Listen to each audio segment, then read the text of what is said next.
Hi everyone, it's me Skelton with yet another vlog chat for you. As you may have realized, I deleted a few of my older vlogs. I was just sort of doing some house cleaning I do every now and then. Sometimes if I see something that needs a little rearranging, I do that. So I just wanted to share some very uplifting news with everyone. Now, I did a vlog, about God saving the white race. Now, I was thinking that maybe that is, even though I feel very strongly about that, and I think the Lord was showing me things, maybe He didn't want me to share that. Maybe some things are better left unshared. But I want to tell everyone a very interesting thing. So, the funny thing about answered prayer is it often comes when we're least expecting it. So I actually believe the Lord gave me an answer to prayer. So I was feeling very depressed about myself, just wanting to pull the plug and, having a lot of ups and downs, and cycling, cycling from happy to sad to happy to sad to happy to sad. Um, but I feel like the Lord is showing me something. So, sin, when you're doing a sin, it can open the door. So the Lord showed me, and I didn't realize this, that I have a desire for attention, a need for validation and attention. And this can be a sin, obviously, especially when it, comes before God. And so this is either subconsciously or consciously. Now, just because I put a video out doesn't mean I'm doing it for attention. But there's always a temptation that even if I feel strongly about something and it's genuine and authentic, that I can use it for temptation. Now, I know use it for validation. Now I know that theoretically I do feel very strongly about these things, and I do know that some of these things I talk about are controversial. But it's not that I do it for attention, but I know that it might bring me attention, and so that's why it's a sin. Now, here's the thing. The Lord showed me that because I allowed that in my life, that He allowed the enemy, Satan, to torment me with feelings of jealousy, inadequacy, and worthlessness. Because people like Frank James, who have a lot more followers than I do, it's not just that I think he's better looking or I'm jealous of all that female attention he gets, but mainly it's because he gets attention and I feel like I'm not getting the same validation. And people have called me handsome before, especially when I was younger and thinner, and I even got hit on by some you know what people, which is not pleasant. But the thing is, that is not godly. I shouldn't want that. And I have to be honest, if I had a whole bunch of women, using hyperbole at me, saying I was so handsome all the time, I don't know if that's what I really want. I don't know how I'd handle that. I might not like it.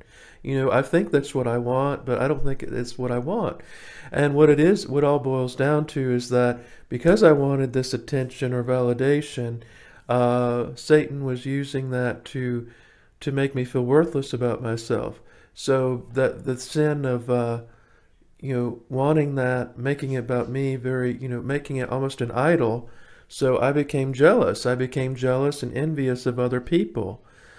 Frank James has nothing to do with it. It's not about Frank James. It's about what it represents in my life. And so the Lord is revealing all that to me, that these feelings I have are either conscious or subconscious. Now, my mother died when I was very young, and I felt like I was abandoned. I felt like no one was listening to me, no one was paying attention to me, no one was hearing me. And my father, he was at work, and my older siblings were busy with school. So I did feel abandoned in that sense, and I think that's why today I still struggle with the need to be validated or to be heard and get that attention. So just to make it clear that just because I do a video doesn't mean I'm doing it for attention. But as I said earlier, there's always that temptation to use it in that way. So the way I'm looking at it now is I look at the patterns and life lessons that God is showing me. And so the Lord revealed this all to me today. and it's been wonderful because I've been praying. I prayed, with BBN Radio and the 700 Club, that they would show me, why am I having these intense feelings of jealousy? Why am I feeling like I hate someone? Why do I feel that way? And it all comes from when you open the door. When you open the door, you give the enemy permission to use that against you. So my desire for attention, validation, feeling superior to others, in some sense, that I was special, all of that opened the door for the torments of the enemy to come in and torment me with all these things. But now that I have knowledge, knowledge is power. And Jesus said, my people perish for lack of knowledge, right? Well, when you have the knowledge, now I can address it in my life. And, again, I don't think I would feel, I'm trying to put myself in Frank James' shoes, which is a very hard thing to do because I think I have bigger feet. But I'm trying to put myself in Frank James' shoes. And I said to myself, brave knight, would you really want to be Frank James? Or would you want to be you? You are not worthless.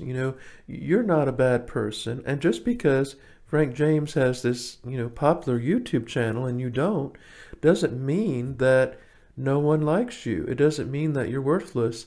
And sad to say that might be all he ever has. What if that's all that makes him happy? What if he has other problems in his life? I'm just using Frank James as an example, but I'm just trying to explain why all of these things come in a full cycle.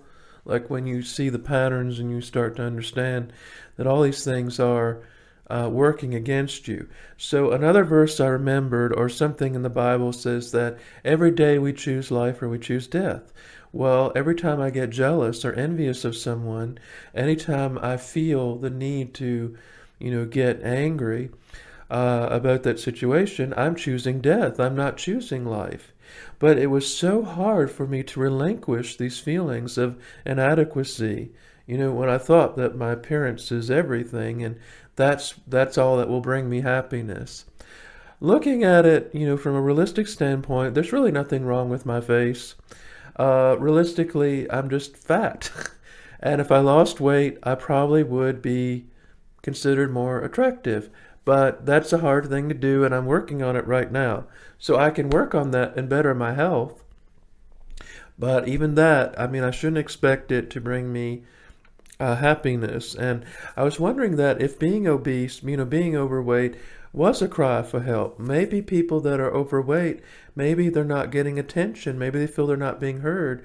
And the reason that they're fat is because they want attention in some sort of way. What if that's what that is?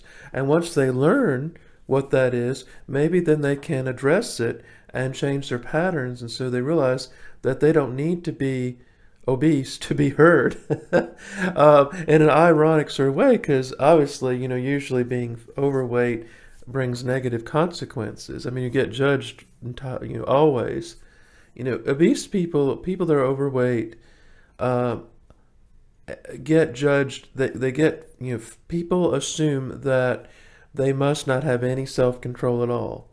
But that's not really true, because what if their one area they don't have control in is their diet, but what if they have control in every other area of their life? But what if someone is really thin, but they don't have control over other things? What if they're a compulsive gambler? What if they're a sex addict? So you can't just say just because someone has struggles with obesity that they can't control themselves, because maybe that's just that one area that they struggle with. But I was thinking about, being overweight. I've been overweight since I was 12 years old. And that's a long time. So I think that maybe, in a sense, that was my cry for help. And it didn't really work. So anyway, folks, I'm so glad the Lord showed this to me. I've been wanting to see what was wrong. Why did this get so, big? So anyway, now I can let it go, and I can free myself of this sin. And I will say this: I still believe in what I did. I still believe in that video I made, but I realized that I want to go through getting everyone angry at me and calling me a racist and a bigot. So I'm not going to put that stuff up.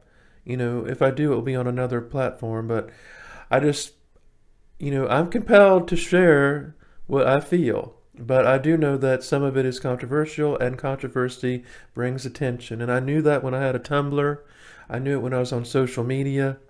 So there's part of me that wants that, and I have to fight that because that's not healthy for me or anyone else. So thank you all for watching. Go to my website at meadskeletonsplace.com. Bye.